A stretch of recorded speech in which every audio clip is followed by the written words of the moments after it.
Example 4 says we have a parabola with an axis symmetry at x equals -3. So that red vertical line is the axis of symmetry, or the middle of the parabola, where we can fold the parabola in half. And it says it passes through the points 2, 6, and 7, 21. So those are the two coordinates which I've highlighted here with those dots. And it says find the equation of this parabola. So the first thing we're going to do is we're going to kind of imagine what this parabola might look like. So we're going to draw some points maybe symmetrical to what we see there. So maybe somewhere around here. Okay, that's a symmetrical point. And then maybe we have another symmetrical point, maybe somewhere around here.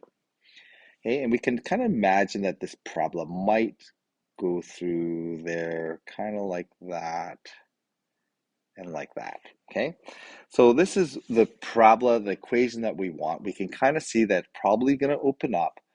It has an axis symmetry at x equals -3. So I'm just going to start writing this equation in one of the forms. In this case, since we have the middle, I'm going to choose the graphing form. So we have y equals, and we're looking for the a. We have our horizontal shift, which is to 3 to the left, so it's going to be +3 squared, don't forget the squared, and plus q. And so what we need to do is we need to solve for the a and q. If we have two unknowns, we need to come up with two relationships or two equations to be able to solve for two unknowns. This is a system of equations.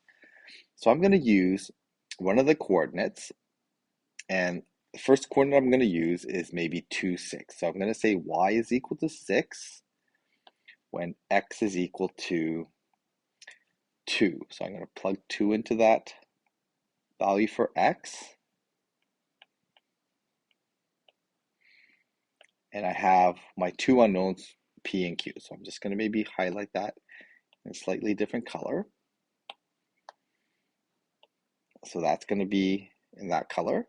And then maybe I'll choose a different color here. I'm going to choose yellow, and then we'll replace that. So I'm going to first of all simplify this expression. So I get, this is my equation, what I'm going to call equation 1. So we have 6 equals a, 2 plus 3 is 5 squared. So that's going to be 5 squared is 25 plus q. And so I have my equation simplified form is 25a plus q. Okay, so that is equation 1. And I'm going to come up with a second equation based on the other relationship. So I'm going to call this one equation 2. And that's when we plug in y is 21. So y is 21 equals, x is going to be 7 plus 3 squared plus q, and I forgot my a in there. There's my a. So simplifying this expression, I get a times 7 plus 3 is 10 squared is going to give me 100 plus q. Okay, so again, simplifying this is equation number 2. 21 equals 100a plus q.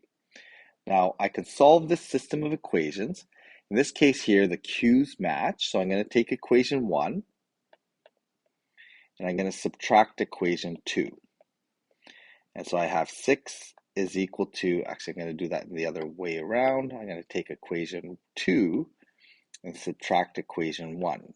That way we avoid the negative. So I have 21 equals 100a plus q.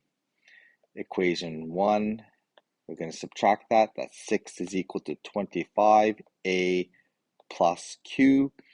When we subtract those, the q's are going to cancel out. So I'm going to end up with 21 minus 6 is 15. 100a minus 25a is 75a. The q's cancel out. Divide both sides by 75. So I get 15 over 75 is equal to a.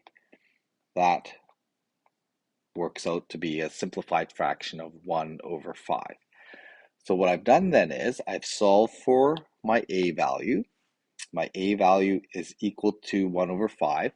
And I'm just going to plug it into the one of these two equations, either 1 or 2, and then I can solve for the q value. So I'm just going to plug it back into equation 1.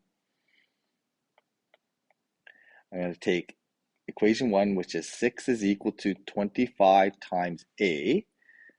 I'm going to replace the a with my 1 over 5. Okay, so that's what I've done here. I've replaced that a with the 1 over 5 plus q.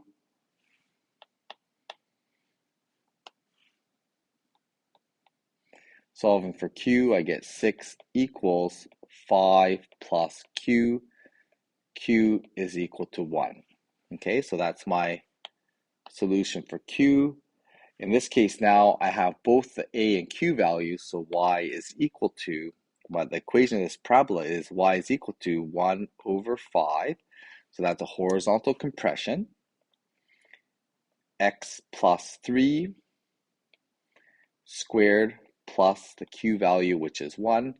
And so my vertex is at, and even with our estimation, it looks like our vertex is going to be at about y equals 1. So that kind of confirms that our picture, what we guessed with our picture, estimating with the picture, is going to be the same as the parabola that we've calculated here. It's got a horizontal compression of 1/5, a vertex at -3, +1, and there's the location of my vertex at -3, +1.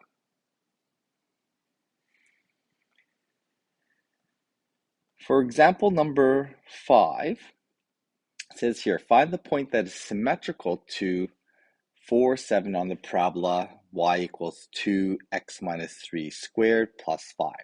So the first thing we're going to do is we're just going to maybe sketch a diagram here. We have our graph. We have a vertex at 3 and +5, so maybe 3, +5 is going to be somewhere around here. It's going to be a parabola opening up. So we're going to have shape that kind of look like that. And the coordinate that we're looking at, so this is going to be 3 and 7.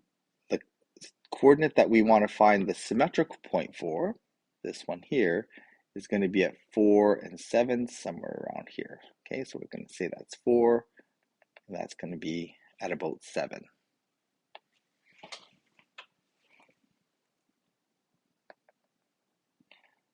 Okay, and the coordinate that we're looking for is this one here that's symmetrical across our point of symmetry. So there's our vertex.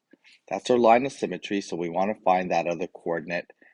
And basically we can eyeball this and we kind of know what that's going to be. Okay, so just using our graph, we can guess that this coordinate is likely going to be, since 4 is 1 to the right of the vertex, the coordinate that we're looking for should be 1 to the left of the vertex, which is at 2. So the answer is going to be at 2, 4. Okay. Now, this can be done entirely visually, as long as we have a good idea what this graph looks like. We could also do this using some algebra. And the key to doing this algebraically would be to know that the y-coordinate of 7 is shared by the symmetrical point. Okay, so if I want to do this, then I can plug the 7 into the y value. So we get 7 is equal to 2 times